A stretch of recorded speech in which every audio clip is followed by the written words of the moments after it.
और एनर्जी तो बहुत होती है उनके अंदर। देखा जाए तो बहुत हेल्दी भी होती हैं। 6-7 बच्चे आमतौर पे अगर किसी और एरिया में देखा जाए तो पॉसिबल नहीं है किसी को कि 6-7 बच्चे पे भी हेल्दी हो। हमारे एरिया में खाने में ना वेराइटीज़ नहीं है। लेकिन दूध तो है हमारे खाने में, लस्सी बट उसके बाद ये दूध या लस्सी हो गई, इसके बाद रोटी है, जूस नहीं होगा, फ्रूट्स नहीं होंगे खाने में।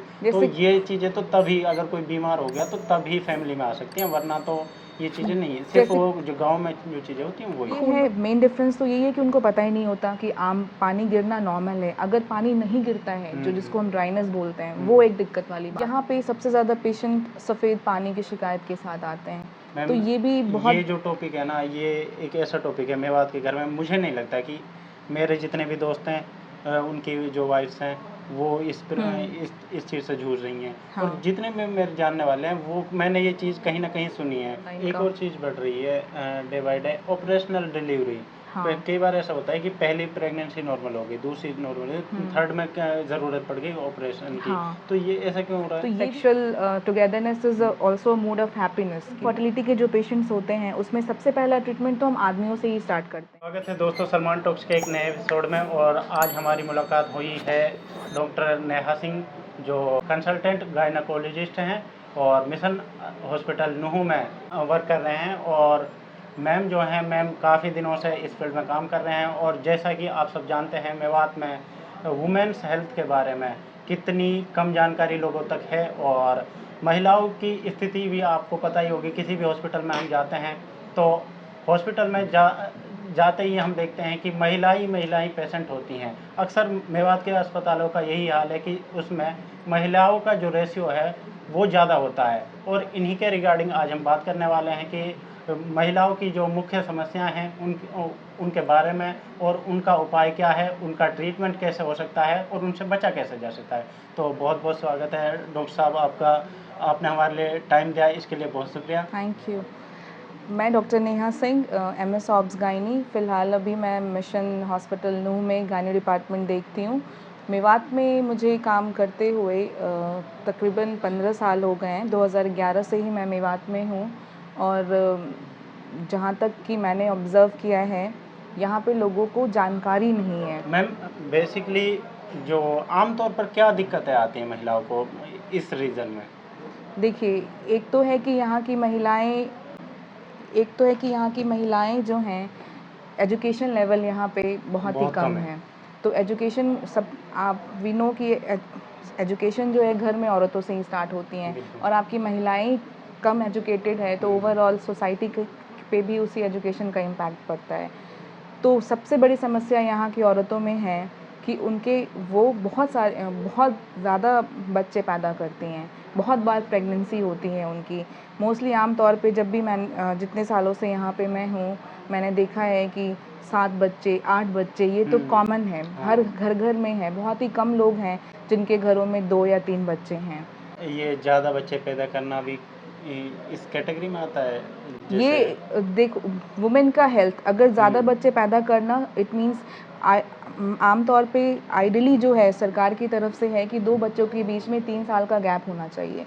और जो सरकार भी कहती है कि छोटी family happy and healthy family होती है। तो 2 या 3 बच्चे बहुत हैं, और दोनों के बच्चों के बीच का अंतराल 3 साल। तो उस 3 साल में माँ को फिर से सब कुछ रिकवरी का टाइम होता है। बट यहाँ देखा गया है कि उस 3 साल में रिकवर होने से पहले ही माँ दोबारा प्रेग्नेंट हो जाती है।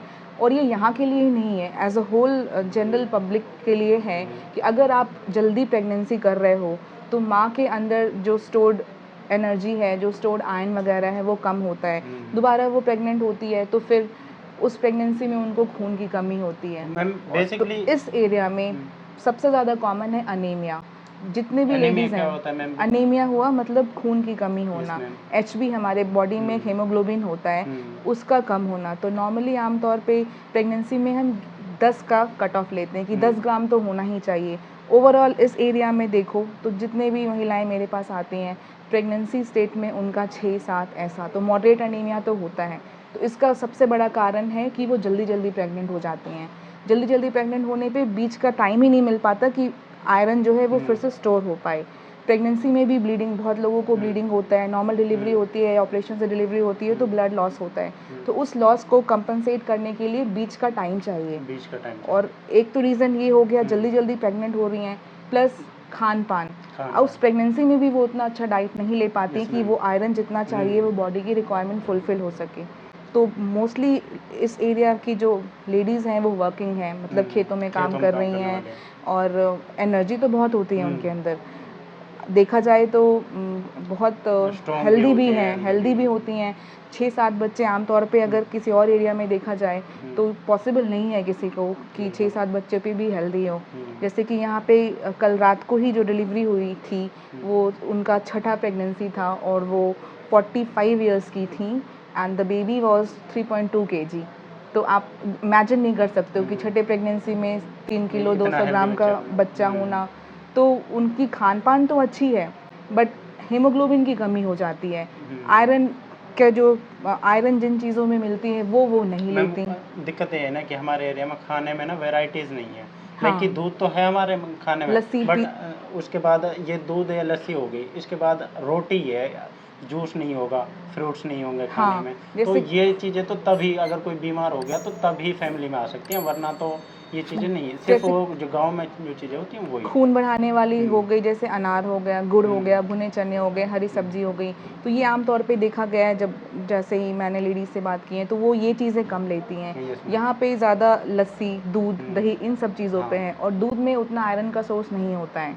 जो दूध होता है उसमें आयरन उतना नहीं होता। एनीमिया से बचा कैसे जा सकता है? अनीमिया से बचा इसी से जा सकता है कि आप डाइट में आप आयरन कंटेनिंग फूड्स ले, जैसे कि मैंने बताया गुड़ सस्ता भी आता है क्योंकि इस एरिया में पॉपुलेशन ऐसी है कि बहुत लोग अमीर भी नहीं हैं, मिडिल क्लास लोग हैं और बहुत लोग गरीब भी हैं। तो उस हिसाब से गुड़ तो बहुत ही सस्ता आता है। आप रोज़ थोड़ा गुड़ खा सकते हो, भुने चने ले सकते हो, हरी सब्जी ले सकते हो, सीजनल फ्रूट्स, इन सब में आयरन होता है।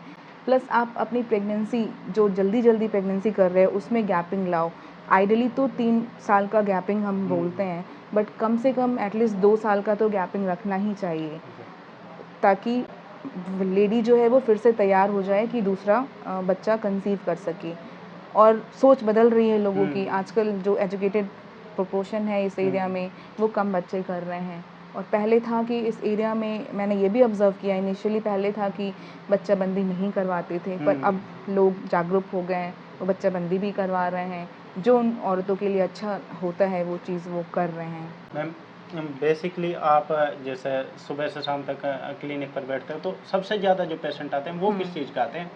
हाँ, यहाँ पे सबसे ज़्यादा पेशेंट सफ़ेद पानी की शिकायत के साथ आते हैं। तो ये भी बहुत, ये जो टॉपिक है ना, ये एक ऐसा टॉपिक है मेवात के घर में, मुझे नहीं लगता कि मेरे जितने भी दोस्त हैं उनकी जो वाइफ्स हैं वो इस चीज़ से जूझ रही हैं। और जितने में मेरे जानने वाले हैं वो मैंने ये चीज़ कहीं ना कहीं सुनी है। और अब तो इतने होर्डिंग्स लग चुके हैं ना इस चीज़ के, बोर्ड दीवारों पर हम कहीं भी जाते तो आम नज़र पड़ जाती है, क्योंकि प्रॉब्लम इतनी कॉमन हो चुकी है तो उसके सॉल्यूशन देने वाले भी बहुत कॉमन हो गए हैं। तो मैम ये होता क्या है, कैसे होता है, कैसे बचा जा सकता है और कॉजेज़ क्या हैं? देखिए, एक तो आम तौर पे औरतें जो हैं उनको पता नहीं है कि सफ़ेद पानी क्या होता है। नॉर्मली जो औरतों के का शरीर का बनावट है उसमें महीने के हिसाब से सफ़ेद पानी गिरता है। तो यहाँ पे एवरी मंथ में? हाँ, वो नॉर्मल है साइकिल के हिसाब से कि पहले 5 दिन खून गिरेगा, उस 5 दिन के बाद थोड़ा पानी जो है वो हल्का गाढ़ा पानी होगा। मिड साइकिल में जब औरत आती हैं तो थोड़ा सा चिपचिपा पानी होगा। तो ये नॉर्मल शरीर की बनावट है। तो ये चीज़ उनको पता नहीं है, उनको लगता है कि पानी गिर रहा है तो कुछ बीमारी है। हर पानी गिरना बीमारी नहीं होता। वो सफ़ेद पानी, कितना ये नॉर्मल वो कितना सफ़ेद होता है? पानी जिसमें बदबू आ रही हो या मरीज़ को नीचे शरीर में खुजली हो रही हो या आपस में बातचीत के दौरान दर्द हो रहा हो, ये सब चीज़ें इन्फेक्शन के चांसेस होते हैं कि या तो वजाइनल, जिनको हम वेजिनाइटिस बोलते हैं हमारे टर्म्स में, तो उसके कारण भी हो सकते हैं। काफ़ी कारण होते हैं, फंगल इन्फेक्शन हो या बैक्टीरियल हो। तो इन सफ़ेद पानियों को ही सिर्फ इलाज की ज़रूरत होती है। तो लेडीज़ को ये चीज़ें पता नहीं। आमतौर पे जब भी मैं लोगों से लेडीज़ जो आती हैं उनसे बात करती हूँ तो उन्हें ये पता ही नहीं होता। उन्हें लगता है कि हाँ सफ़ेद पानी गिर रहा है, शिकायत है। और ये एक बड़ा कारण है कि यहाँ इस एरिया में हिस्टेरेक्टमीज़ बहुत हो चुकी हैं, बच्चेदानी का ऑपरेशन जिसे हम बोलते हैं। चाहे उम्र, और सब में ये देखा गया है कि उनकी उम्र 40 से नीचे होती है, जो कि आइडियली ये कहा जाता है कि किसी भी कंडीशन में हमें बच्चेदानी को 40 से नीचे नहीं निकालना चाहिए। अगर कोशिश करनी चाहिए कि बच्चेदानी बचा सके। अब तो गवर्नमेंट का भी नॉर्म हो रखा है कि हमें बच्चेदानी को बचाना है। बच्चेदानी का काम बच्चा पैदा करने के अलावा भी होता है। यहाँ लोगों को लगता है कि फैमिली कंप्लीट हो गई, सफ़ेद पानी गिर रहा है तो सब वो ऑपरेशन करवा लेते हैं।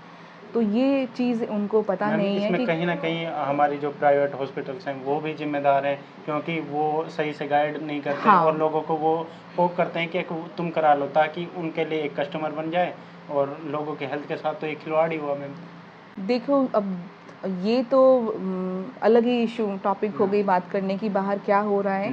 बट दूसरे को ब्लेम करने से बेटर होता है कि आप अपने आप पार्ट को पे अवेयर करो। अवेयरनेस रखो। आजकल तो हर चीज़ गूगल पे अवेलेबल है कि हमारे लिए क्या सही है। कुछ भी होता है तो सबसे पहले, इनफैक्ट मैं भी गूगल करती हूँ कि ये क्या चीज़ है। तो दूसरे को हम ब्लेम नहीं कर सकते हमारे लिए। हाँ, बट ये यहाँ की जनता डॉक्टर पे बहुत विश्वास करती है। ये चीज़ तो मैंने ऑब्ज़र्व किया है कि डॉक्टर ने कह दिया तो मतलब वो सही होगा। बट आपको चूज़ करना है कि आपको जाना किसके पास है। अब गायनी की प्रॉब्लम है तो आप गायनेकोलॉजिस्ट के पास जाओगे, वो सही सलाह देगी। मुझे नहीं लगता कोई भी गायनेकोलॉजिस्ट गलत सलाह देगी कि आप 20 साल के हो, आप अगर बच्चेदानी का ऑपरेशन करवा लो। हर चीज़ का इलाज है, हर चीज़ का ट्रीटमेंट अलग वाइज है। तो वो ऑन बिहाफ ऑफ पेशेंट की गलती हुई। पेशेंट को पता होना चाहिए कि उन किसके पास जाना है, और ये अवेयरनेस हो रही है यहाँ पे। अभी यहाँ पे भी मरीज़ आ रहे हैं, जितने भी मरीज़ आते हैं अब जागरूक हो गए हैं वो कि गायनेकोलॉजिस्ट के पास ही जाना है। तो मेवात तो बदल रहा है, पहले से कंपैरेटिव तो काफ़ी चेंजेस आए हैं। लोग स्पेशलिस्ट के पास जाते हैं। तो ये है मेन डिफरेंस, तो यही है कि उनको पता ही नहीं होता कि आम पानी गिरना नॉर्मल है। अगर पानी नहीं गिरता है, जो जिसको हम ड्राइनेस बोलते हैं, वो एक दिक्कत वाली बात होती है। तो ये लोगों अच्छा को मैम, पता नहीं होता। ड्राइनेस नहीं, ड्राइनेस हाँ, होना दिक्कत है, हाँ, बल्कि थोड़ा थोड़ा पानी जो गिरना है वो नॉर्मल है। ओके। ऐसा पानी जिसमें बदबू आ रही हो, खुजली हो रहा हो, 30 महीने के 30 दिन पानी गिर रहा हो, तो वो चीज़ है जिसको देखने की ज़रूरत है कि क्या कारण है।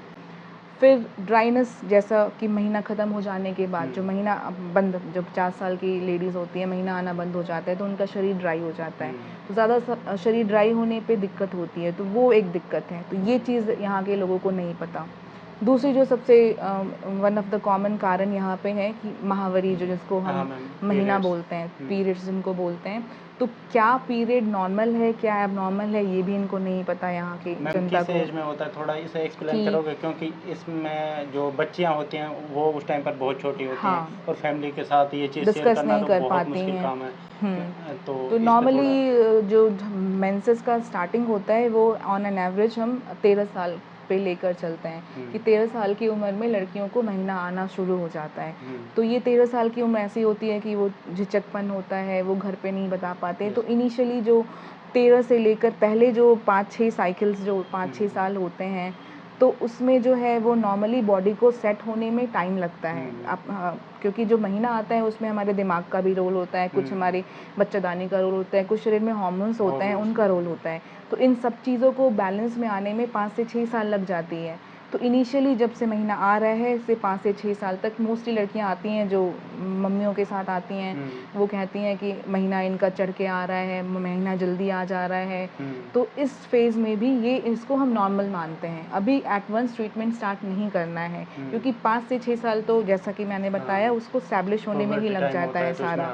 तो ये चीज़ भी लोगों को नहीं पता। तो उस बहुत लोग इस पीरियड में भी ट्रीटमेंट स्टार्ट करवा लेते हैं। अगर उस टाइम बीच पर नहीं आना महीना का ये हाँ, सिम्टम है टाइम कुछ पर इस नहीं चीज़ का? आना आइडियली 13 साल, मतलब मोस्ट जो ऑन एन एवरेज देखा गया है 13 साल में आ जाता है।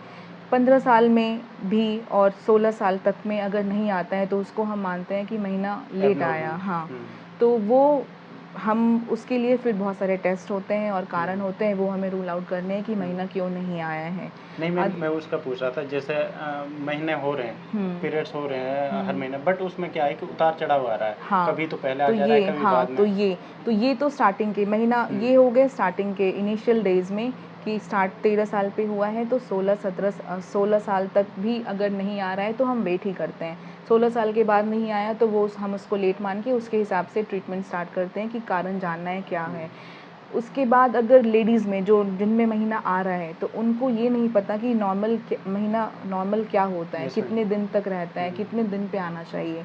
तो अभी रिसेंटली पहले हम कहते थे कि 28 दिन का, 1 महीना 28 दिन का होता है, ऊपर नीचे 7 दिन अगर आप लो तो उसे नॉर्मल मान के चलते हैं। ये नॉर्मल आम तौर पे अच्छा, लोगों को ऊपर नीचे अगर समझाने के 7 लिए। हो रहे हैं तो हाँ, भी दिक्कत नहीं देखिए है। 7 दिन पहले आ रहे हैं तो भी नॉर्मल है, 7 दिन बाद आ रहे हैं तो भी नॉर्मल है।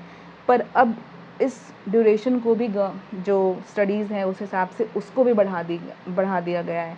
मतलब अगर आपका महीना 24 दिन में भी आ रहा है तो भी नॉर्मल है और 38 डेज़ के बाद भी आ रहा है तो भी नॉर्मल है। ऑन एन एवरेज बात करने के टर्म पे आप वही लेके चलो, 28 हफ्ता, 1 हफ्ता पहले 1 हफ्ता बाद भी आ रहा है तो वो नॉर्मल है। मतलब 21 दिन में भी आ रहा है तो नॉर्मल है, 35 दिन में भी आ रहा है तो नॉर्मल है। जिनका 35 दिन में आता है वो आते हैं कि इस महीना नहीं आया क्योंकि 35 दिन तो नेक्स्ट मंथ में आ जाएगा, तो उनको ये चीज़ नहीं पता ना कि 21 से 35 दिन का महीना नॉर्मल है। प्लस खून गिरना, खून जो है वो 2 से 8 दिन अगर गिर रहा है तो वो नॉर्मल है। तो लोगों को लगता है कि मेरा खून 7, 8, 9 दिन तक गिर रहा है, 6 दिन तक गिर रहा है तो हैवी मेंस्ट्रुअल ब्लीडिंग हो रहा है, मुझे कोई दिक्कत है, पर ये नॉर्मल है। बहुत लोग बोलते हैं कि 3 ही दिन खून गिर रहा है तो वो भी नॉर्मल रेंज में ही आ रहा है। तो वही है, और ये सब चीज़ें जानकारी ना होने के कारण है और मैम, उनकी भी गलती पीरियड नहीं क्रैम्प्स है। जो होते हैं उनसे बचने के हाँ, लिए कुछ किया जा सकता है? पीरियड क्रैम्प्स देखो ये भी एक डिस्कशन ही अच्छा डिस्कशन है। पीरियड क्रैम्प्स नॉर्मली मेंसेस में होता है। अगर मेंस्ट्रुएशन जैसे मैंने कहा 2 से 8 दिन तक महीना गिरता है तो महीने के पहले दिन जो है जब खून गिरना स्टार्ट होता है तो क्रैम्प्स भी आते हैं।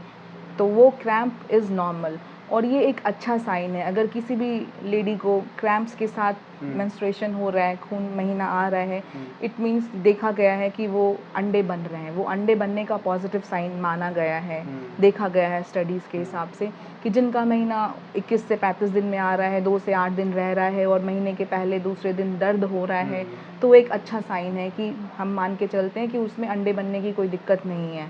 और जिनके अंदर पीरियड्स में खून ये दर्द नहीं आता है वो दिक्कत वाली बात है। तो ये चीज़ भी लोगों को नहीं अच्छा, पता। ये दिक्कत वाली बात है, अगर दर्द नहीं आ रहा हो नहीं तो हो रहा है देखा मैम, गया है कि दर्द को अगर कम करने के लिए दर्द जैसे नहीं वाटर आ रहा बॉटल्स है, और बैग्स का यूज़ हाँ होता है, सही है? हाँ, कर सकते हैं? ये सही है। अब दर्द जो है वो, अब इस दर्द में भी है कि जैसे मैंने कहा कि नॉर्मल दर्द क्या है जब महीने के पहले या दूसरे दिन आ रहा हो, बट अगर यही दर्द महीना शुरू होने से 2-3 दिन पहले ही आ रहा है तो वो भी दिक्कत की एक साइन है कि कुछ बच्चेदानी में दिक्कत या अंडादानी में दिक्कत हो सकती है, जिसको हम हमारे टर्म्स में डिस्मेनोरिया बोलते हैं कि पेनफुल मेंस्ट्रुएशन क्यों है तो उसके कारण 2-3 दिन पहले अगर आ रहा है तो डे 1 पे आ रहा है, डे 2 तक धीरे धीरे कम हो जा रहा है तो वो नॉर्मल है। और आमतौर पे देखा गया है कि जो लोग ये दर्द की सेंसिटिविटी हर लेडीज़ में, हर लड़कियों में अपना अपना पर्सनल कंसेप्शन है। कुछ लोगों को ज़्यादा होता है, कुछ लोगों को कम होता है। तो फिर घरेलू नुस्खा जो हम कहते हैं, बॉटल्स जो आप बता रहे हो, हॉट बॉटल बैग वो रख सकते हो आप, गर्म कॉफ़ी पी सकते हो आप। बाकी चॉकलेट से मैम थोड़ा बहुत रिलीफ मिलता है? चॉकलेट से वो साइकोलॉजिकल रिलीफ है, as such direct relief scientifically नहीं है। प्रूव नहीं। Direct relief on pain, chocolate कभी पेन रिसेप्टर पे काम नहीं करता। जो पेन को रिलीफ करेगा वो ऐसा कुछ नहीं है। मूड एलिवेट करता है, थोड़ी देर तक इंसान को अच्छा लगता है तो वो दर्द को थोड़ा डेविएट भूल ये जाता सब है कि भूल ऐसा जाते हैं। दर्द हो रहा है। मूड एलिवेशन है उसमें, स्ट्रेस एंजाइटी कम करती है चॉकलेट। मैम, बाकी एक और चीज़ है मेवात में, जैसे गांव में जो लड़कियां होती हैं उनके लिए पैड मॉइस्चर नहीं है, तो हाँ, वो कपड़ा यूज़ करती हैं, तो ये ये भी बहुत बड़ी इट्स, और ये सिर्फ मेवात में नहीं, बहुत ही जगह अभी भी इतना इतना एजुकेशन लेवल होने पे, इतना जागरूकता होने के बाद भी आमतौर पे गाँव में लड़कियां कपड़ा यूज़ करती हैं। और इस एरिया में तो ये भी मैंने देखा है कि कपड़ा भी नहीं यूज़ कपड़ा करती। भी यूज़ नहीं करते तो हैं। फिर जब मैं पूछती हूँ तो वो बोलती हैं कि समीज़ ही बदल लेते हैं हम, जो समीज़ पहन रही हैं या जो भी है। तो वो भी एक सोर्स ऑफ इन्फेक्शन है कि जो आगे चल के सफ़ेद पानी, बदबूदार सफ़ेद पानी, नीचे खुजली, तो सोर्स ऑफ इन्फेक्शन आता है आपके कपड़े से।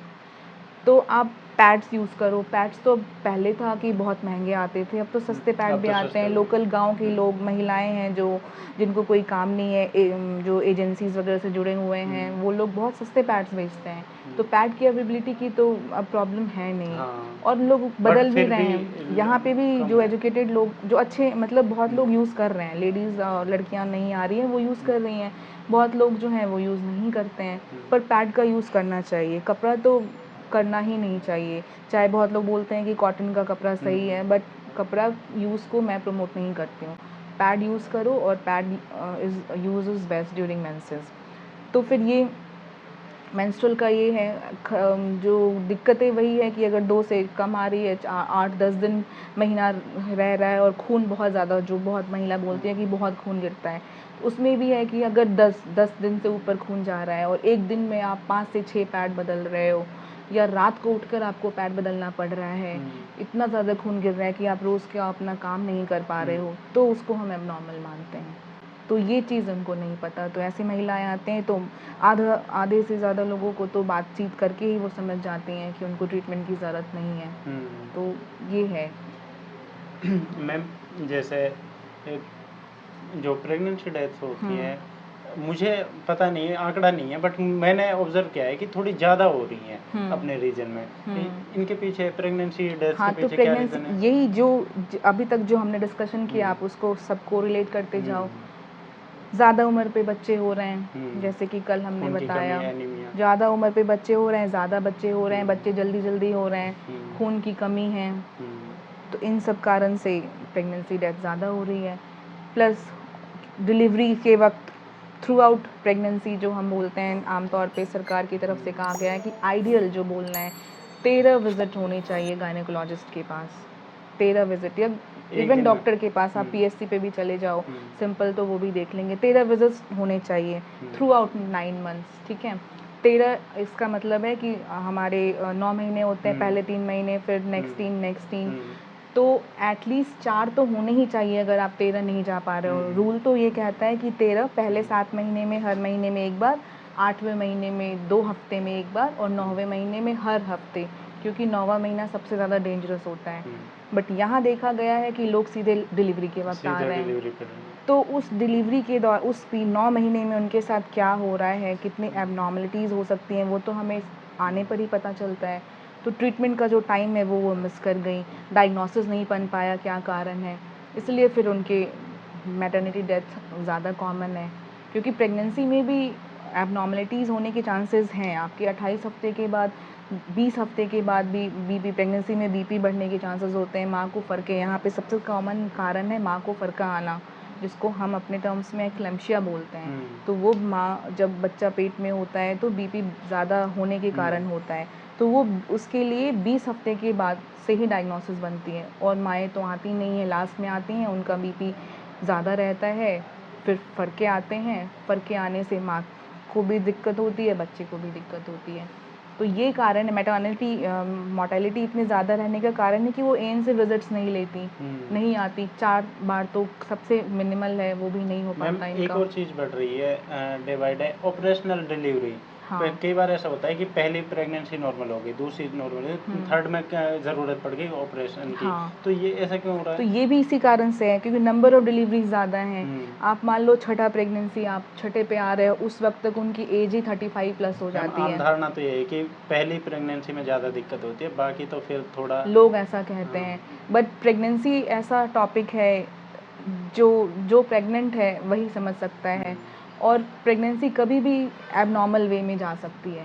तो हम ये नहीं कह सकते कि पहला नॉर्मल हुआ है तो लास्ट सेकेंड दूसरा भी भी नॉर्मल ही होगा। होगा, या कभी भी कुछ भी हो सकता है। वो बोलते हैं ना, लेबर प्रेगनेंसी का डेफिनेशन ही ऐसे ही है कि anything abnormal from the normal. बस हमारे डॉक्टर्स का क्या काम है, जो नॉर्मल चल रहा है उससे हमें तुरंत जानना है कि कब हम एबनॉर्मल की तरफ जा रहे हैं। अदरवाइज आम लोग तो घर में डिलीवरी करा लेते हैं, वो क्या बोलते हैं, बच्चा दर्द आएगा, बच्चा नीचे से निकल जाएगा, लोगों की तो यही सोच है यही कि मानना अरे है। डिलीवरी तो खुद ही हो जाएगी, क्यों डॉक्टर के पास जाना। Yes, ma'am. बट उस खुद से हो जाने में कब गलती होती है वो तो डॉक्टर ही जानेगा ना। तो वही डिफरेंस हो जाता है कि डेथ हो जाती है, कि कब सही से गलत पहुंच जाए वो आम जन तक जज नहीं कर पाते, उससे फिर मैटरनल मॉर्टेलिटी बढ़ रही है।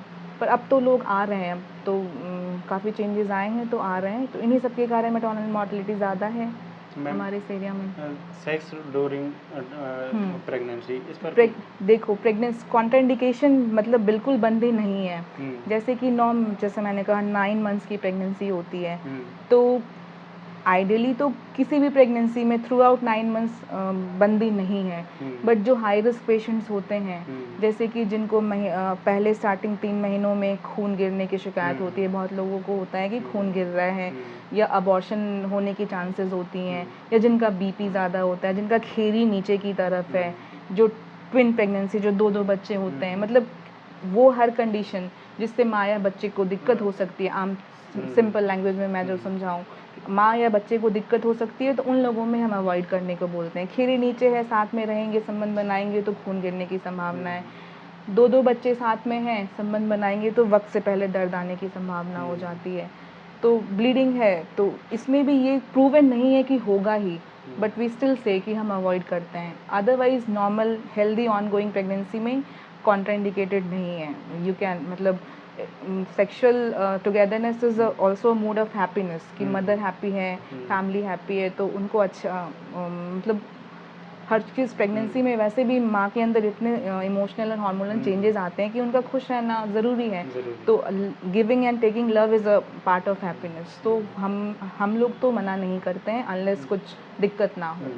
वो तो पेशेंट को खुद को देखना है हाँ, कि वो जिनको दिक्कत है उनको हम बोल देते हैं, जैसे पेशेंट आते हैं उस हिसाब से। मैम बेसिकली यहाँ जो कॉमन एसटीडीज़ हो आती हैं आपके सामने, वो कौन कौन सी होती हैं, और एसटीडी क्या होती हैं, कैसे बचा जा सकता है?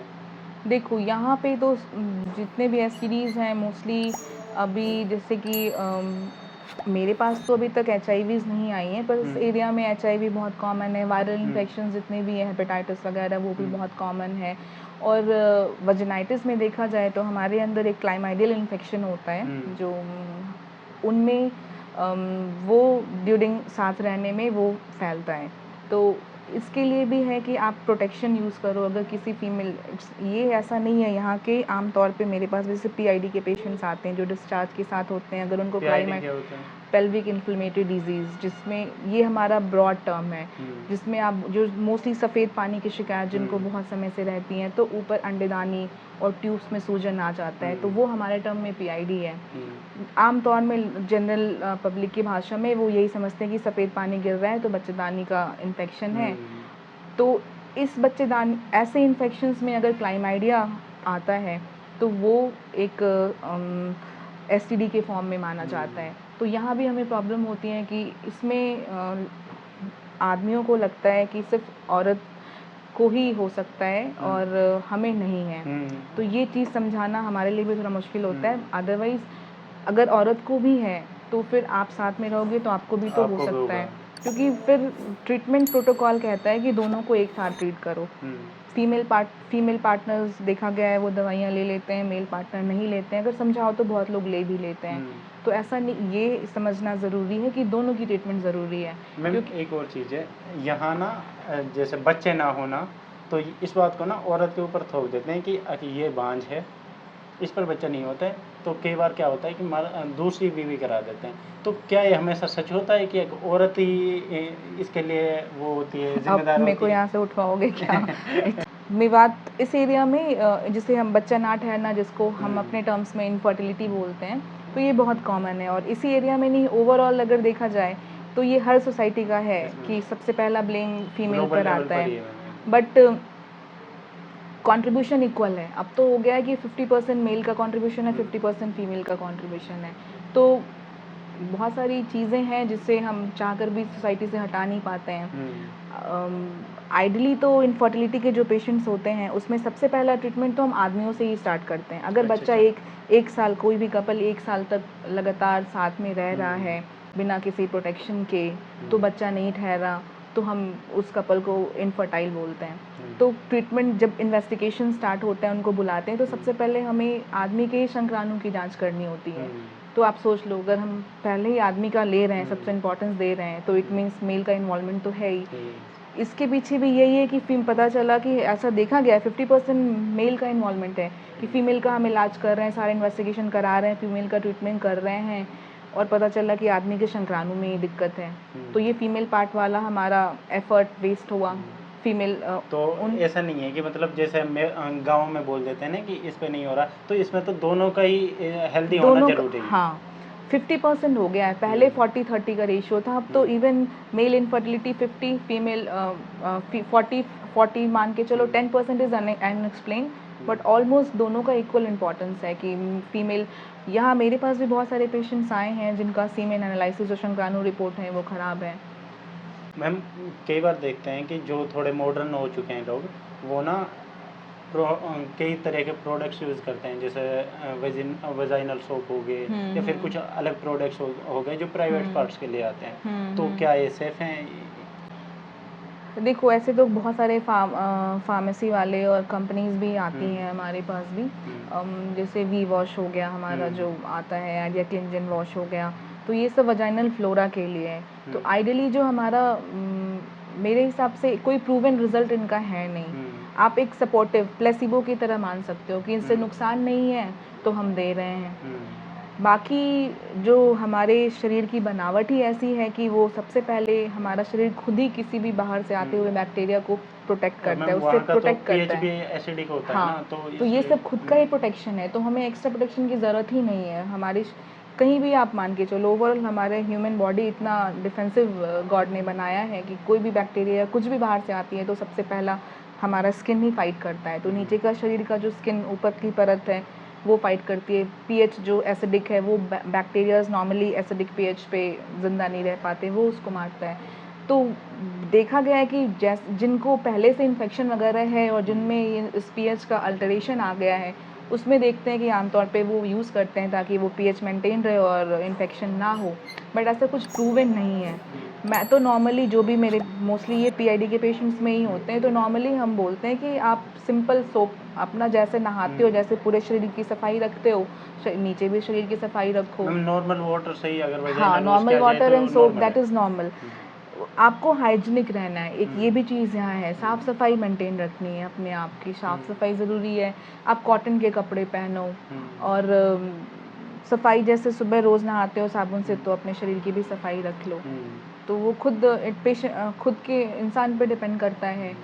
तो प्रेफरेंस तो बिक रहे हैं चीज़ें, लोग यूज़ भी कर रहे हैं, उसे इसलिए यूज़ कर रहे हैं कि उनको कोई साइड इफ़ेक्ट नहीं हो रहा, तो यूज़ कर रहे हैं। बट आइडियली कोई प्रूवन नहीं है इसका, आप नहीं भी करोगे तो कोई लॉस नहीं है। तो साथियों, देखा आपने, हमने मैम से बात की और उम्मीद करते हैं कि जो आमतौर पर हमारे एरिया में जो बीमारियां हैं और जो औरतों से जुड़ी हुई दिक्कतें हैं और जो आप फेस करते हैं वो हमने डिस्कस की होंगी। अगर कोई ऐसी समस्या है जिससे आप जूझ रहे हैं, वो आप हमें कमेंट बॉक्स में लिख सकते हैं। आपको यह पॉडकास्ट कैसा लगा और तो आप कमेंट बॉक्स में ज़रूर बता सकते हैं। ऐसे ही अन्य पॉडकास्ट में आपके साथ मुलाकात होगी। तब तक के लिए अस्सलाम वालेकुम।